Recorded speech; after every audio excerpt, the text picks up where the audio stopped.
এই মারিয়াম আলাইহিস সালাম তিনি একজন নবীর মা।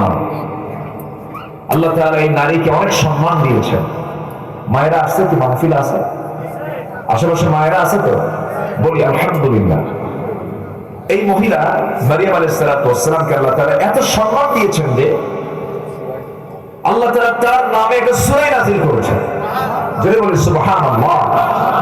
গোটা কোরআন খুঁজে খুঁজে মারিয়াম ছাড়া একটা নারীর নাম খুঁজে পাবেন না। গোটা কোরআনে একাধিক পুরুষের নাম আছে। ইব্রাহিম পাবেন, আল্লাহর পয়গম্বর, নূহ পাবেন, ইসমাঈল পাবেন, ইসহাক পাবেন, ইয়াকুব পাবেন, তারপরে মূসা পাবেন, ঈসা পাবেন, মুহাম্মদ সাল্লাল্লাহু আলাইহি ওয়াসাল্লাম পাবেন, লুকমান পাবেন, আলী ইমরান পাবেন। কিন্তু মারিয়াম ছাড়া, এই একটা নারীর নাম ছাড়া কোরআনে আর কোন নারীর নাম আল্লাহ তাআলা কোরআনে উল্লেখ করেন নাই। আল্লাহু আকবার বলেন। অবশ্যই এই নারীর একটা বিশেষ, অবশ্যই বিশেষ গুণ আছে না নাই? বিশেষ কিছু গুণাবলী আছে না নাই? এর মধ্যে একটা হলো কি জানেন গুণাবলী? উনি রোজা রেখেছেন। তার রোজা ছিল কি জানেন? না খেয়ে থাকা নয়, তার রোজা ছিল হলো না কথা বলা। কি? কথা না বলা। কথা না বলা এটা একটা রোজা। আমাদের দেশে অধিকাংশ রোজাদার রোজা রেখে বাজে কথা বলে না। বলেন, বাজে কথা বলে না? অফিসে আসছে, সিগনেচার ফাইল হচ্ছে না, ফাইলের সিগনেচার হচ্ছে না, ঘুষের টাকা নিয়ে আসছে। রোজাদার অফিসার বলতেছে, ভাই আমি তো রোজা আছি, তো টাকা তো আনছেন, এখন তো টাকাটা আমি হাতে নেব না, আমি চোখ বন্ধ করলাম, পকেটে ঢুকায় দেন, ইফতার করে দেখে নেব, ইফতার করে দেখে নেব। এটা কি রোজা? আজকে বলবেন এটা কি রোজা? একটু কান লাগান, সবাই একটু মনোযোগ দিয়ে কতগুলো শোনার চেষ্টা করুন। আল্লাহ তাআলা মারিয়ামকে এত সম্মান কেন দিলেন? এবং আল্লাহ তাআলা মারিয়ামকে এত সম্মান দিয়েছেন, সাথে তার বাবার সম্মান কিন্তু কম নয়। বাবার নামে একটা সূরা আছে আলী ইমরান, মেয়ের নামটাও আছে, বাবার নামটাও আছে। এই মারিয়াম আলাইহিস সালাম তিনি কথা না বলা রোজা তিনি রেখেছেন। এই মারিয়ামের জীবনে আল্লাহ রাব্বুল আলামিন বিশাল বড় একটা পরীক্ষা দিয়েছেন। সেই পরীক্ষাটা হলো স্বামী ছাড়া সন্তান তার গর্ভে দেওয়া হয়েছিল। এখন বলুন, আজকের সমাজে কোন নারীর পেটে যদি স্বামী ছাড়া কোন সন্তান পেটে আসে, বলেন ওর কি অবস্থা হতে পারে? গোটা সমাজে সমাজে হয়ে যাবে, সমাজ তাকে মেনে নেবে না, নানা রকম অভিযোগ আপত্তি তার বিরুদ্ধে তুলবে। ঠিক তেমনি মারিয়াম আলাইহিস সালাম যখন আল্লাহর পক্ষ থেকে চূড়ান্ত সিদ্ধান্ত হয়ে গেছে, ইন্নাল্লাহ আসতাফাকা তাহহারাকি, হে মারিয়াম আমি তোমাকে নির্বাচিত করেছি, আমি তোমাকে সন্তানের মা বানাবো। আল্লাহু আকবার বলো। লাম ইয়ামসাসনি বাশার, কোন পুরুষ আমাকে স্পর্শ করে নাই, কেমন করে হবে? কিন্তু আল্লাহ তাআলা বলছেন, ইন্না মাসালা ঈসা কামাসালি আদম, ঈসার দৃষ্টান্ত আদমের মতো। আদমের যেমন বাপ নাই, আদমের যেমন মা নাই, কিন্তু আল্লাহ তাআলা আদমকে বানিয়েছেন বাপ মা ছাড়া। সে আল্লাহ কি পারেন না বাপ ছাড়া সন্তান? পারেন না, পারেন না, পারেন না। আল্লাহ তাআলা সন্তান তার গর্ভে দিয়ে দিলেন। অনেক লম্বা কথা ছিল, শর্ট করে আনতেছি। সন্তান তার পেটে চলে এলো। সন্তান যখন পেটে চলে আসছে, এই সম্ভ্রান্ত পরিবারের কন্যা ইমরান কন্যা মারিয়াম আলাইহিস সালামকে আল্লাহ তাআলা অনেক মর্যাদা দিয়েছিলেন। এই যে বর্তমান যে বাইতুল আকসা, যে বাইতুল আকসার নামটা আল্লাহ নিজে দিয়েছেন। আমার আপনার মসজিদ, এই যে গ্রামের মসজিদের নামটা আমরা দিয়েছি এরুলিয়া জামে মসজিদ, বগুড়ার বাইতুর রহমান সেন্টার জামে মসজিদ। কিন্তু এই পৃথিবীতে একটা মসজিদের নাম আল্লাহ নিজে দিয়েছেন, বাইতুল আকসা। আল্লাহু আকবার বলো। ইলাল মসজিদিল আকসা, এই মসজিদ আকসার পাশেই ওয়াকাফালাহা যাকারিয়া, যাকারিয়া আলাইহিস সালাম তার তত্ত্বাবধানে মারিয়ামকে রেখেছিলেন। কিন্তু মারিয়ামের পেটে যখন সন্তান চলে এলো, আল্লাহ তাআলা তাকে যখন সন্তানের মা হিসেবে তাকে নির্বাচিত করলেন, স্বামী ছাড়া সন্তান। এমন সিদ্ধান্ত যখন চূড়ান্ত হয়ে গেছে, সন্তান যখন গর্ভে চলে আসছে, সবাই তাকে বৃষ্টির মতো প্রশ্ন শুরু করে দিয়েছে, ও মারিয়াম তোমাদের সন্তান পেটে আসলো, তোমার স্বামীর পরিচয়টা কি? তিনি বারবার বোঝাচ্ছেন না, আমার কোন স্বামীর পরিচয় নাই, কোন পুরুষ আমাকে স্পর্শ করে নাই। কেউ বিশ্বাস করলো না। শেষ পর্যন্ত তাকে ঘাড় ধাক্কা দিয়া রক্তাক্ত করে তাকে সেখান থেকে বের করে দেওয়া হলো। সতীত্বের ব্যাপারে প্রশ্ন তোলা হলো। দেখবেন আজকের সমাজে কিছু সংখ্যক মহিলা আছে, তার যদি সতীত্ব নিয়ে যদি কোনো কথা তোলা হয়, নারীকে যদি একটু গালি গালাজ দেওয়া হয়, বলে যে এই যে ফাঁসি, এই যে রশি, ওই যে গাছের ডাল আছে না, এরকম তো এরিয়া এলাকায় নাই। আমার দেশে আত্মহত্যার প্রবণতা কি আছে? কিন্তু গত কয়েকদিন আগে কোন একটা জায়গায় মাহফিল করলাম, এক এসপি মহোদয় মঞ্চে বসা। এসপি মহোদয় বলেন, হুজুর একটু মেহেরবানি করে, আমরা তো প্রশাসন চালাই, তা আত্মহত্যার প্রবণতা খুব বেড়েছে, একটু মেহেরবানি করে এই বিষয়ে কিছু কথা বলবেন। আজকের এই মিডিয়ার কল্যাণে আমি এই সাবজেক্ট আমি একটু নিয়ে আসতেছি। আত্মহত্যা, পৃথিবীর এমন কিছু কিছু দেশ আছে যে দেশে আত্মহত্যা আইনগতভাবে বৈধ। মানে আমি মরে যাবো, বাঁচবো না, প্রশাসনকে জানাচ্ছে আমি অমুক দিন সুইসাইড করবো, আমি মরে যাবো। কিন্তু ইসলাম কি এটা বৈধ করেছে? বৈধ করেছে? বৈধ তো করে নাই। বরঞ্চ যদি কেউ আত্মহত্যার পথ বেছে নেয়, যদি কেউ আত্মহত্যা করে, সুইসাইড করে, যা দিয়ে সে আত্মহত্যা করেছে সেই জাতীয় অস্ত্র দিই আল্লাহ তাআলা তাকে কিয়ামতের দিনে এরকম শাস্তি দিবেন। রুদ্দিবাবিহি, যা দিয়ে সে মারা গেছে দুনিয়াতে, আত্মহত্যা করেছে, ওই জিনিস দিয়ে আল্লাহ তাআলা তাকে শাস্তি দিবেন। নাউযুবিল্লাহ। তাহলে আত্মহত্যাকারী জান্নাতি না জাহান্নামী? জান্নাতি না জাহান্নামী? এক সাহাবী নবীর সাথে যুদ্ধ করতে গেছে, যুদ্ধ করে আসছে রক্তাক্ত অবস্থা। আমার রাসূল বলেন, তোমরা কি জানো এই লোকটা জাহান্নামী? রাসূল সাহাবায়ে হুজুর আপনি কি বলেন? এই লোকটা আমাদের সঙ্গে যুদ্ধ করতে গেল, জিহাদ করলো, রক্তাক্ত হলো, এই লোকটা জাহান্নামী হবে কেমন? আমি কিছুক্ষণ পরে বলবো। সে রক্তাক্ত সেই লোকটা চলে গেছে বাড়িতে, সহ্য করতে না পেরে যন্ত্রণা এক পর্যায়ে ছুরি দিয়ে গলায় ঘুঁতা মেরে আত্মহত্যা করে দুনিয়া থেকে বিদায় হয়ে গেছে। রাসূল বলেন, দেখো তো ও কি বেঁচে আছে কিনা, বেঁচে নেই, কি হয়েছে? আত্মহত্যা করে দুনিয়া থেকে বিদায় হয়েছে। আমি বলছি না তোমাদের যে লোকটা জাহান্নামী? তাহলে সে আত্মহত্যা যদি কেউ পথ বেছে নেয়, সে কি জান্নাতি না জাহান্নামী? জাহান্নামী। দেখবেন ওই শয়তান ওয়াসওয়াসা দেওয়ার জন্য, মানে আত্মহত্যা করতে হবে, শয়তান তো একটা তালে থাকে যে এই কখন একটা নিরিবিলি পায়, নিরিবিলি একটা ঘর যদি পায়, নিরিবিলি ঘর পাইছে, দরজা খান পাইছে, দরজা লাগাই দিয়ে এই যে ফ্যান আর এই যে দড়ি, তো এই মুহূর্তে চান্স মরা। কথা বুঝছেন ভাই? সামনে গাছের ডাল একটা আছে, কেউ নাই আশেপাশে, এই দড়িটা নিয়ে আয়, এই এখানে মর, তোর এখানে মরার চান্স, এখানে না মরা তুই মরতে পারবি না। এই ওয়াসওয়াসা দিচ্ছে কে? আরো যেরকম এই ওয়াসওয়াসা কে দেয়?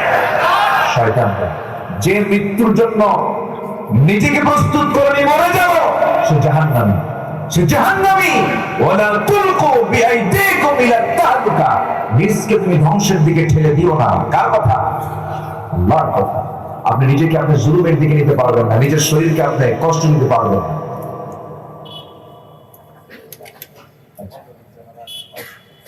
কষ্ট হচ্ছে? আচ্ছা ঠিক আছে। জি রনি ভাই, আপনাকে ছুটি দেওয়া হবে। ঠিক আছে, আলহামদুলিল্লাহ। আমার ছুটি কখন? এই আমার ছুটি কখন? আচ্ছা জি জি, আলহামদুলিল্লাহ আলহামদুলিল্লাহ। রনি ভাই আপনি বসেন। জি, আমাকে সময় দিচ্ছেন তো আপনারা? যদি বলি ইনশাআল্লাহ। তাহলে আত্মহত্যা যখন কেউ করতে যায় তখন ওয়াসওয়াসা দেখে শয়তান কি করে? এই যে ডাল আর এই যে রশি, একা একা আসিস, এখানে মর। কি কথা বোঝেন নাই? তাহলে এই ওয়াসওয়াসা বান্দার মধ্যে কে ঢুকায় দেয়? শয়তান। শয়তান ঢুকায় দেয়। খবরদার, ঈমানদার কখনো এমন জাতীয় চিন্তা আনতে পারে। সম্মানিত ভাই, একটু কান লাগাবে। মারিয়াম আলাইহিস সালামকে যখন এই অভিযোগে অভিযুক্ত করা হলো, বলা হলো মারিয়াম তুমি অসতী হয়ে গেছো, তিনি কি হতাশ হয়েছেন? তিনি কি বলেছেন আমার এই জীবন আমি আর রাখবো, আমি মরে যাবো, আত্মহত্যা করব?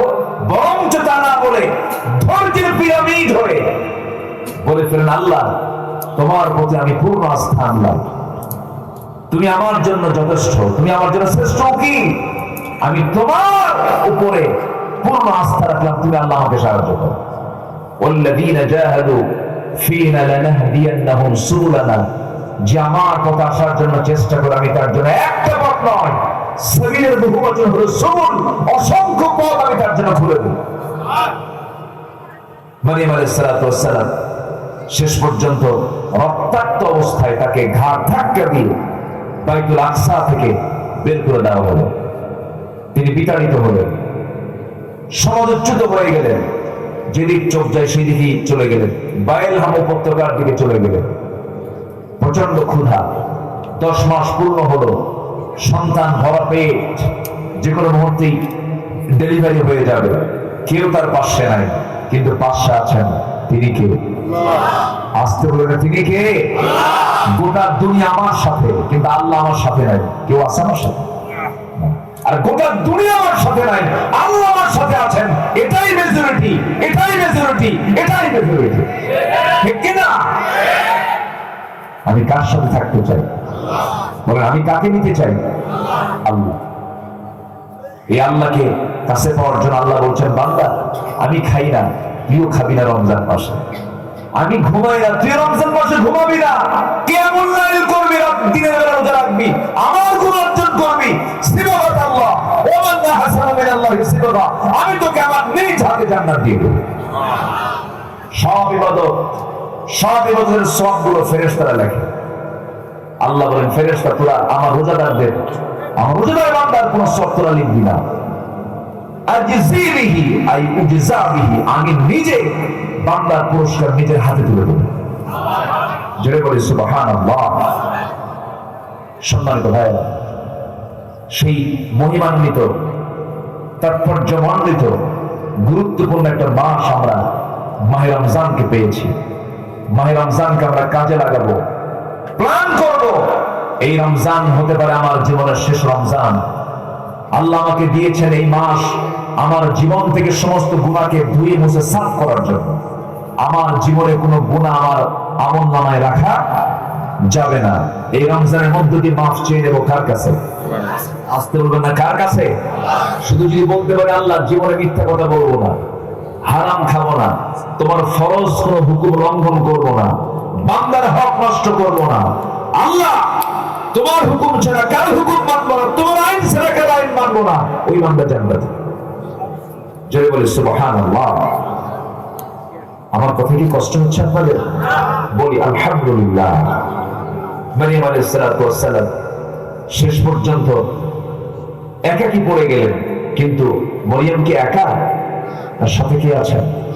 আসমান কে আছেন? আল্লাহ।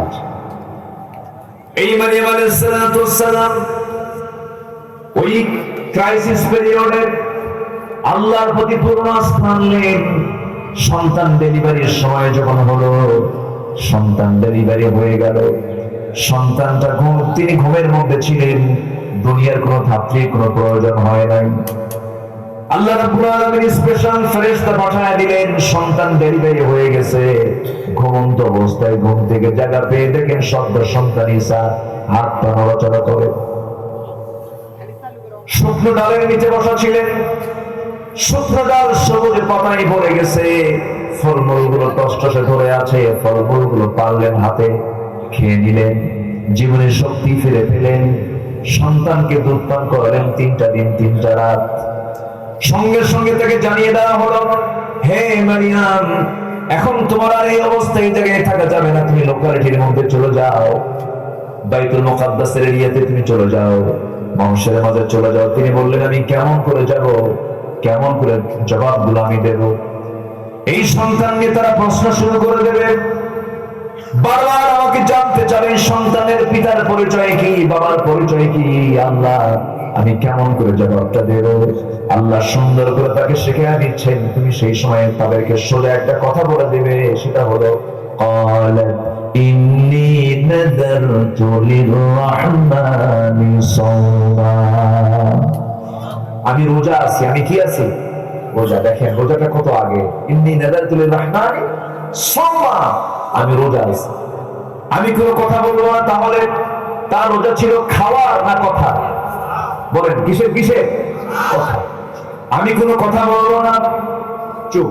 উনি চুপ থেকে বলেন, আমি কোনো কথা বলবো না। ইন্নী নাযারতু লিররহমানিস সাওমা, যত কথা তোমরা শুনতে চাও, যত প্রশ্ন তোমরা করতে চাও, ওই যে দোলনায় শুয়ে আছে আমার নবজাতক সন্তান, ওই সন্তানকে তোমার প্রশ্ন করো, ওর নাম সহ সব পরিচয় দিয়ে দেবে। সুবহানাল্লাহ। সত্য প্রকাশ করে দেন কে? আস্তেও সত্য প্রকাশ করে দেন কে? কোনটা স্বাভাবিক মৃত্যু আর কোনটা বিষ প্রয়োগের মৃত্যু? সম্মানিত ভাইয়েরা, কাকে কেমন করে হত্যা করা হয়েছে, অন্যায় করে জুলুম করে কাকে দুনিয়া থেকে বিদায় করা হয়েছে, সব সত্য একদিন প্রকাশ পাবে ইনশাআল্লাহ। প্রকাশ করবেন কে? প্রকাশ করবেন কে?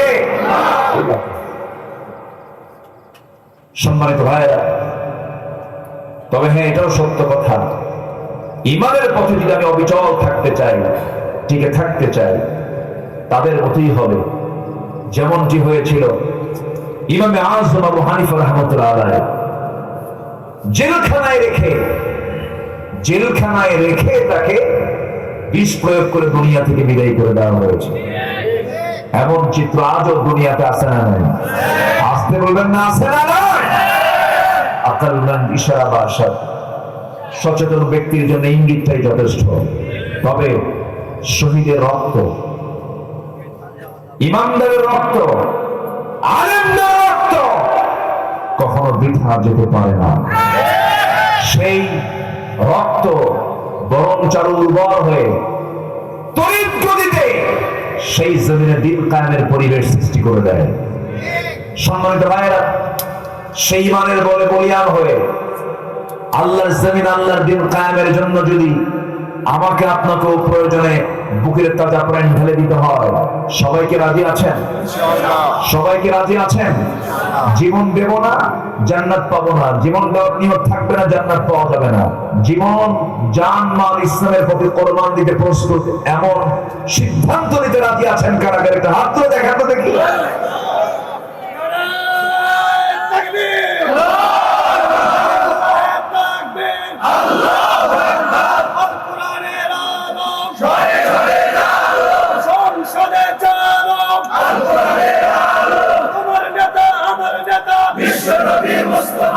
ইসলামের শত্রুরা হুঁশিয়ার, সাবধান।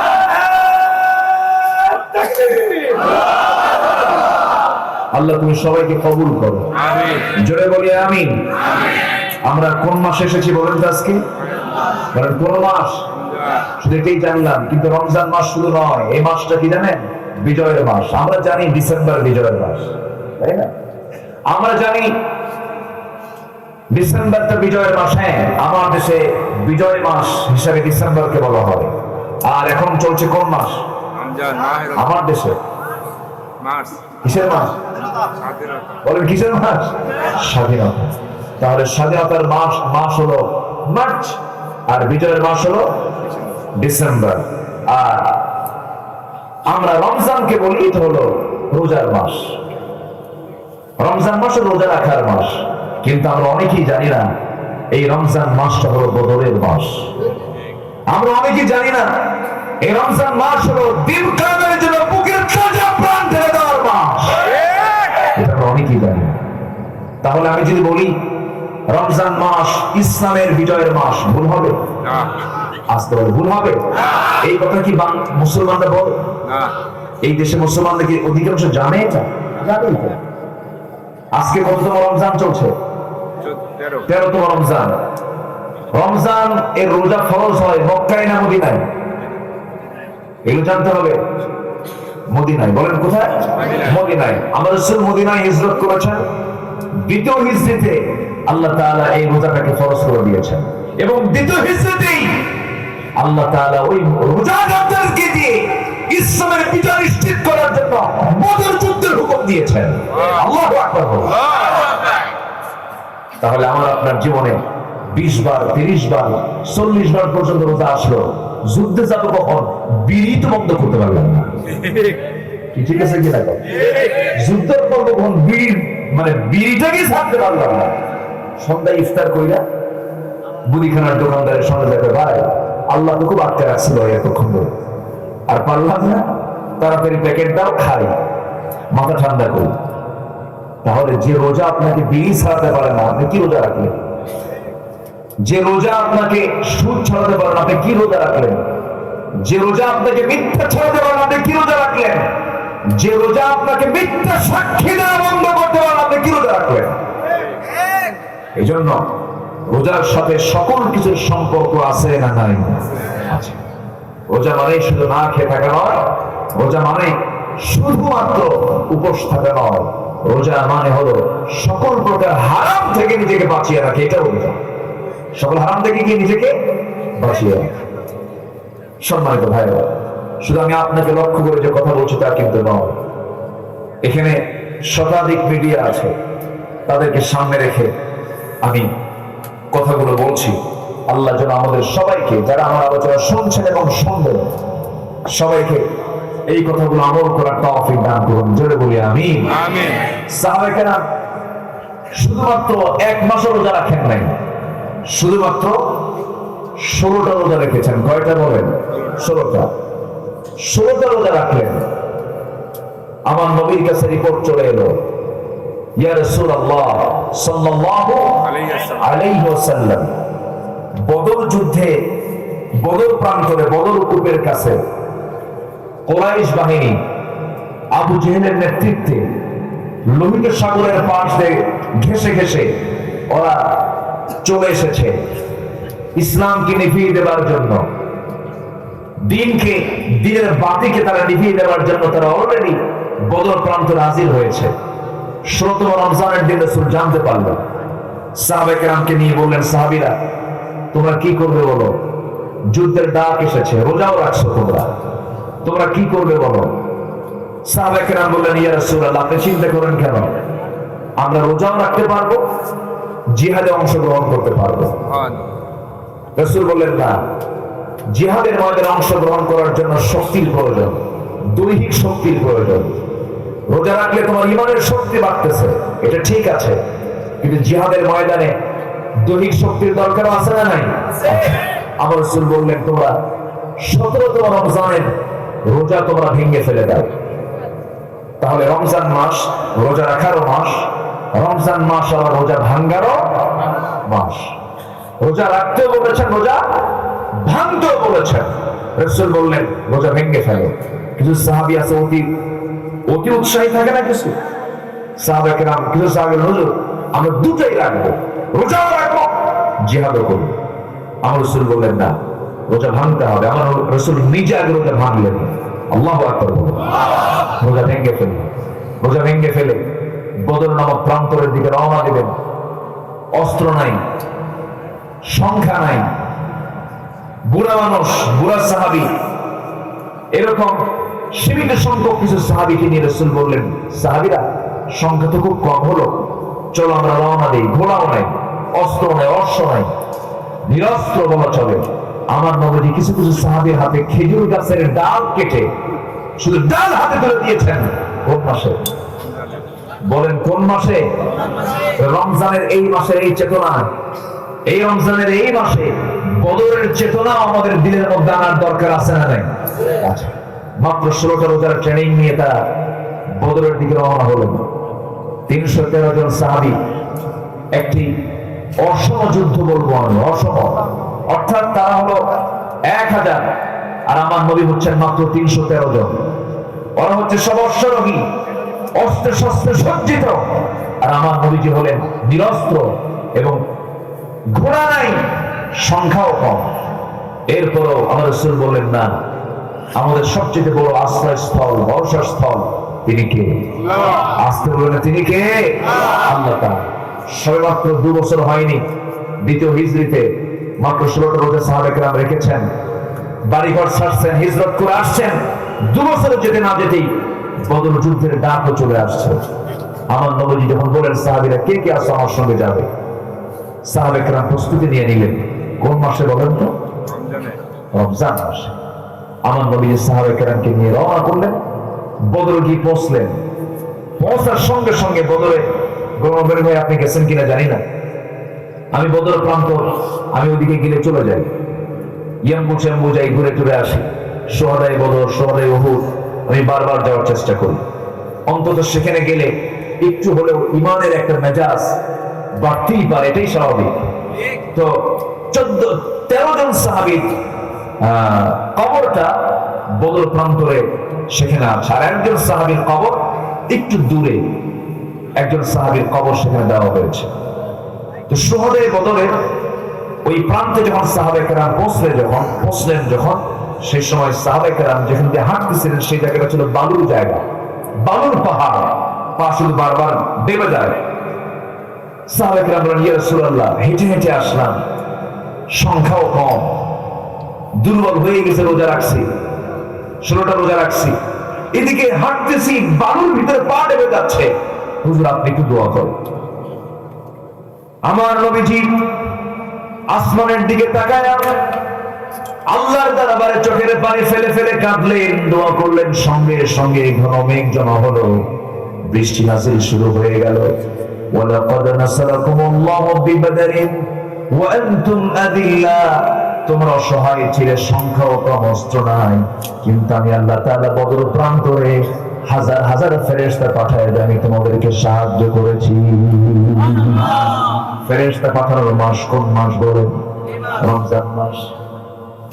দিন কায়েমের সংগ্রামে তুমি যদি একনিষ্ঠ হতে পারো, আল্লাহ তোমার জন্য এখনো হাজার হাজার ফেরেশতা পাঠায় দিবেন। আমার বন্ধুগণ, নবীজি রওনা দিলেন, বদর প্রান্তরে পৌঁছে গেলেন, বৃষ্টি নাযিল হলো। বালুর জায়গায় বৃষ্টি পড়লে পরে বালুটা শক্ত হয়ে যায়। ওইদিকে কাফেররা যে জায়গায় দাঁড়িয়েছিল সেদিকে ছিল আঠাল মাটির জায়গা। বৃষ্টি যখন পড়লো সঙ্গে সঙ্গে পিছলা শুরু হয়ে গেল, তারা বিব্রত অবস্থায় পড়ে গেল। যুদ্ধের ডাক শুরু হয়ে গেছে। সেই যুদ্ধের ময়দানে আমার নবীজি উপস্থিত, নিজে স্বয়ং রাসূল নিজে উপস্থিত হয়েছেন। যুদ্ধ শুরু হয়ে গেছে, রাসূল যুদ্ধ পরিচালনা করছেন। যুদ্ধ যখন শুরু হবে, রাসূল বলেন, সাহাবীরা, এমন যুদ্ধে তোমরা আজকে অংশগ্রহণ করছো, কেউ কারো ভাইকে দেখবে, কেউ কারো নিজের ছেলেকে দেখবে, কেউ কারো শ্বশুরকে দেখবে, বাপকে দেখবে, ভাইকে দেখবে, একই গোষ্ঠীর মানুষকে দেখবে। সংগ্রাম করতে পারবে নাকি? সাহাবায়ে কেরাম বলছেন, ইয়া রাসূলুল্লাহ, আপনি এই ব্যাপারে কোনো চিন্তা করবেন না, আপনার মহব্বতে, দিনের মহব্বত, আল্লাহর মহব্বতে হিজরত করে এসেছি মদিনায়, যুদ্ধের ময়দানে অংশগ্রহণ করেছি আল্লাহর জন্য, আমরা আল্লাহর পথে যুদ্ধ করব। সামনে কে পড়লো বুঝবো না, শুধু বুঝবো এরা হচ্ছে আল্লাহর দুশমন। আল্লাহু আকবার। আমার ভাইরা, কি চেতনা ধারণ করেছেন সাহাবায়ে কেরাম? কুল ইন কানা আবাউকুম ওয়া আবনাউকুম ওয়া ইখওয়ানুকুম ওয়া আজওয়াজুকুম, 8 শ্রেণীর চাইতে তারা আল্লাহ রাসূলকে এবং জিহাদকে বেশি পছন্দ করেছেন। সেই যুদ্ধের প্রান্তরে দেখা গেল সাইয়েদনা আবু বকর সিদ্দিক রাদিয়াল্লাহু আনহুর ছেলে তার বিরুদ্ধে যুদ্ধ করতে আসছে। উবাইদা ইবনে জাররাহ, একজন সাহাবী, তার বাপদার বিরুদ্ধে যুদ্ধ করতে আসছে। আবু লাস, আমার নবীর জামাই, বড় মেয়ের জামাই, নবীর বিরুদ্ধে যুদ্ধ করতে আসছে। আমার নবীর আপন চাচা আব্বাস রাদিয়াল্লাহু আনহু নবীর বিরুদ্ধে যুদ্ধ করতে আসছে। কিন্তু কোন সাহাবী তার বাপকে বাপ মনে করেন নাই, কোন চাচাকে চাচা মনে করেন নাই। যুদ্ধের ময়দানে শত্রু মনে করে যুদ্ধ চালালেন। 70 জন কাফের দুনিয়া থেকে বিদায় নিল। 70 জন যুদ্ধবন্দী হয়ে গেল। সেই যুদ্ধবন্দীর ভিতরে আমার নবীর দুজন আপনজন আব্বাস এবং নবীর চাচা আব্বাস রাদিয়াল্লাহু আনহু এবং নবীর জামাই আবু লাস দুজনেই যুদ্ধবন্দী হয়ে গেছে। 70 জনকে পিঠ মোড়াতে বেঁধে ফেলা হয়েছে। নবীর সামনে হাজির করানো হলো। রাসূল বললেন, শোনো, সবার জন্য মুক্তিপণ দাবি করো তোমরা, মুক্তিপণ দেবে তারা, মুক্তি নিয়ে মক্কার দিকে ফিরবে। সঙ্গে সঙ্গে নবীর আপন চাচা আব্বাস রাদিয়াল্লাহু আনহু বলছেন, ভাতিজা মুহাম্মদ, আমার থেকে তুমি মুক্তিপণ নিবা নাকি? রাসূল বলছেন, চাচা আপনারটা আগে নেব, কারণ আপনি আমার চাচা হয়ে আপনি আমার বিরুদ্ধে যুদ্ধ করতে আসছেন কেন? আপনারটাও বাদ দেব না আমি। ও ভাতিজা, তোমার চাচির কাছে তেমন কিছু রেখে আসি নাই, কোনো সম্পদ আমার নাই। রাসূল মুস্কি হাসি মেরে বললেন, চাচা মিথ্যা কথা বলেন কেন? আমি তো যতটুকু জানতে পেরেছি আপনি চাচি আম্মার কাছে কয়েকটা স্বর্ণের বার রেখে এসেছেন। সঙ্গে সঙ্গে আব্বাস রাদিয়াল্লাহু আনহু বলতেছেন, ও মুহাম্মদ, তোমাকে এই সংবাদটা কে জানায় দিল? রাসূল মুস্কি হাসি মেরে বলছেন, ও ভাতিজা, ও আমার চাচা, আপনি আমাকে বলছেন এই কথা? এই কথা আপনার জানা উচিত ছিল। একজন নবীর কাছে তো আল্লাহ খবর পাঠাতেই পারেন। জোরে কোন সুবহানাল্লাহ। সঙ্গে সঙ্গে সাইয়েদনা আব্বাস হাত লাগায় দিয়ে কালেমা পড়ে মুসলমান হয়ে গেলেন। এবার আবুল আসের পালা। আমার নবীর বড় মেয়ের জামাই রাসূল বলেছেন, আবুল আস তোমাকে মুক্তিপণ দিতে হবে। আবুল আস বলতেছেন, হ্যাঁ দেবো। মক্কায় খবর পাঠায় দিল। বড় মেয়ে স্বামীর মুক্তির জন্য মুক্তিপণ হিসাবে একটা গলার হার পাঠায় দিয়েছেন। আমার নবীর হাতে যখন গলার হারটা চলে আসছে, আমার নবীজি গলার হারটা চোখে পড়া মাত্রই কান্নায় ভেঙে পড়লেন। সাহাবীরা বলছেন, ইয়া রাসূলুল্লাহ, সামান্য গলার হারের জন্য বিষ্ণবী কাঁদে কেন? কি রহস্যটা আমরা জানতে চাই। রাসূল বলছেন, আমার সাহাবীরা, গলার হারের জন্য আমি কাঁদি না, আমার খাদিজার জন্য আমি কাঁদি। আমি নিজের চোখে দেখেছি আমার খাদিজার গলা এই হাতটা শোভাবে আমি দেখতাম, আমি আনন্দ পেতাম।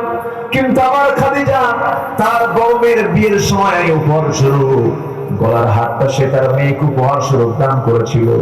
আজকে সেই গলার হাতটা যখন চোখের সামনে পড়েছে, আমার খালিদের সেই কথাগুলো আমার মনে পড়ে গেছে। আল্লাহ যেন খালিদাকে জান্নাত দিয়ে দেয়। সাহাবায়ে কেরামও কাঁদলেন, আমার নবীও কাঁদলেন। শেষ পর্যন্ত সাহাবায়ে কেরাম বললেন, ইয়া রাসূলুল্লাহ, যে গলার হারের সঙ্গে আপনার জীবনে এত বড় স্মৃতি জড়িত আছে, এটা আমরা মুক্তিপণ হিসেবে নেব না, ব্যাগ দিয়ে দেন। রাসূল বললেন, তাহলে কি করতে হবে? সাহাবায়ে কেরাম বললেন, ইয়া রাসূলুল্লাহ, আপনি যা বলবেন তাই হয়ে যাবে। এবার রাসূল বললেন, শোনো আবু নাস, তুমি একজন মুশরিক, আমার মেয়ে একজন মুমিনা, ঈমানদার নারী। মুশরিকের ঘরে ঈমানদার নারী থাকতে পারে না। তুমি কি হবে মুশরিকা থাকতে ইউমিননা, কোনো কথা বলা যাবে না। আমি তোমাকে মুক্তি দিয়ে দিচ্ছি, মুক্তিপণ হচ্ছে তুমি মক্কায় যাবে। মক্কায় যাওয়ার সঙ্গে সঙ্গে আমার মেয়েকে তালাক দিয়ে আমার মেয়েকে আমার ঘরে পাঠায় দিবা। ঈমান তেমন একটা বিষয় না, ঈমান আছে সম্পর্ক আছে, ঈমান নাই সম্পর্ক নাই, ঠিক কি না? ঈমান আছে সম্পর্ক আছে, ঈমান নাই সম্পর্ক নাই। রাসূল বলেন, আমার মেয়েকে তালাক দিয়ে পাঠায় দাও, তালাক দিয়ে পাঠায় দাও। আল্লাহ বলছেন, আমার থেকে সার্টিফিকেট নিতে চাও? তাহলে কি করো? তিনটা কাজ করে আসো। ঈমানটা ভালো করে আনো। নাম্বার 2 হলো ঈমান আনতে সন্দেহ করো না। কোরআনটাকে বুঝো, দিনটাকে বুঝো, সন্দেহ মুক্ত ঈমান আনো। ওয়াজাহাদু বিআমওয়ালিহিম ওয়া আনফুসিহিম ফি সাবিলিল্লাহ, এবং জান এবং মাল দিয়ে জিহাদ করো। কার পথে? আল্লাহর পথে। আল্লাহ বলছেন, তাহলে উলাইকা হুমুস সাদিকুন, এরাই হলো প্রকৃত সত্যবাদী। আমি তাকে নিজে সত্যবাদীর সার্টিফিকেট তার হাতে তুলে দেবো। জোরে বলুন সুবহানাল্লাহ। আল্লাহ তুমি এই আয়াতের আলোকে আমাদের জীবন গড়ার তৌফিক দিয়ে দাও। আমি এরুলিয়ার এই মাদ্রাসার ময়দান থেকে বিশেষ করে এরুলিয়াবাসীকে এই দায়িত্ব দিয়ে যেতে চাই। এই মাদ্রাসা আপনার হাতে তুলে যাচ্ছে। আপনারা কি বহন করতে পারবেন না ইনশাআল্লাহ? সবাইকে বহন করতে পারবেন না ইনশাআল্লাহ? আল্লাহ তুমি আমার প্রিয় ভাই গোলাম রব্বানী ভাইয়ের এই মাদ্রাসাকে এই অঞ্চলের শ্রেষ্ঠ মাদ্রাসা, শ্রেষ্ঠ বিদ্যাপীঠ হিসেবে তুমি আল্লাহ কবুল করো। তার যে মেহনত, তার যে পরিশ্রম, এর মাঝে তিনি যে এই মাদ্রাসা পরিচালনা করছেন, আল্লাহ তুমি এর জন্য উত্তম জাযায়ে খায়র তুমি আল্লাহ দিয়ে দাও। এই উদাত্ত আহ্বান কামনা করছি। উদাত্ত আহ্বান জানি আমার কথা অনেক আগে শেষ হওয়ার কথা ছিল, কিন্তু মানে অপরিপূর্ণ থাকার কারণে আমি কথাটার ফিনিশিং না দিয়ে শেষ করি কেন, এই জন্য সময় একটু বেশি নিয়ে ফেললাম। যতটুকু হয়েছে আমরা বলে ফেলি আলহামদুলিল্লাহ। জোরে বলি আলহামদুলিল্লাহ।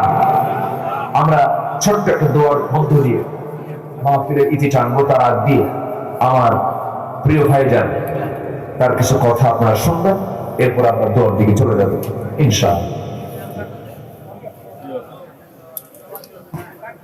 কি গজল শুনতে একটা না থাকি পড়ার সময় নেই।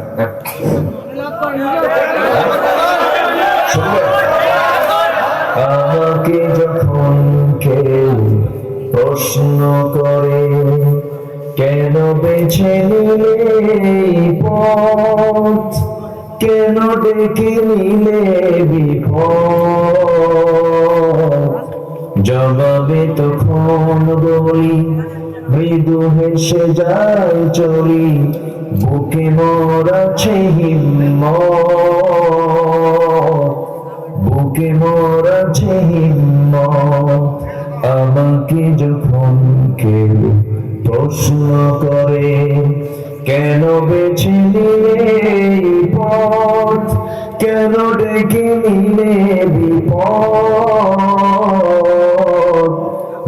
ভাবে তখন বলি, মৃদু হেসে যাই চলি, বুকে মোর আছে হিম্মত, বুকে মোর আছে হিম্মত। ঠিক কিনা? আল্লাহ কবুল করুন।